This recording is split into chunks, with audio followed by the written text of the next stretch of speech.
வணக்கம். நான் astrology professor doctor Vimalan. இது என்ன குலங்க, அது என்ன குலங்க, அந்த குலம் இந்த குலம்னு ஒரே குலமாக பிரித்து வச்சுருக்குமே. காலதேச வர்த்தமானம் ஜாதி மத நிரபேதம். அந்த நிரபெண்ணை ஜாதி மதத்துக்குள்ளே ஜாதிக்குள்ளே குலம்னு வரும்.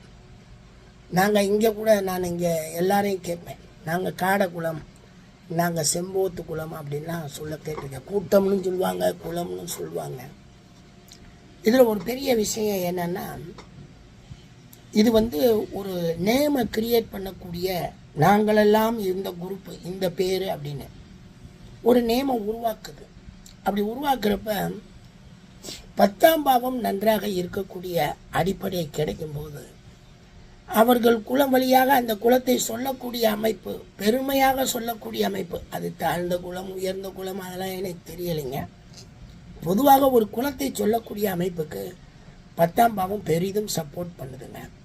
குலத்தில் யாரும் மாறாமல் வழி வழியாக அந்த குலத்திலேயே பேசிட்டு வரக்கிறாங்க இல்லையா, அது 10ஆம் பாவத்தின் தன்மையில் அதை செய்கிறது. அதனால தான் 10ஆம் பாவத்தை குலம் அப்படின்னு பிரித்தப்ப குல தொழில்னு சொல்லியும் அதை பிரிக்கிற காரணம் என்னடானா 10ஆம் பாவம் அது தொழில் பாவத்தை இயக்குது. இந்த குலத்தை உருவாக்கக்கூடிய தன்மையில் ஒரு பேரை கிரியேட் பண்ணுறோம்ல, இவர் பிள்ளைமார் அப்படின்னு கிரியேட் பண்ணுறோம் இல்லையா, அதை இந்த 10ஆம் பாவத்தின் அடிப்படையில் தான் உருவாக்கப்படுதுங்க. ஆனால் ஒரு வகையில் இந்த 10ஆம் பாவம் நல்லதுங்க. குல தொழில்னு அந்த காலத்தில் செஞ்சதுக்கும் இந்த 10ஆம் பாவத்துக்கும் குலம் இன்னைக்கு வைத்திருக்கக்கூடிய குலம் இது இந்த பிரிவு இவங்க இந்த வழி வழியாக வர்றது அப்படிங்கிறப்ப சட்டா ரைட்டு.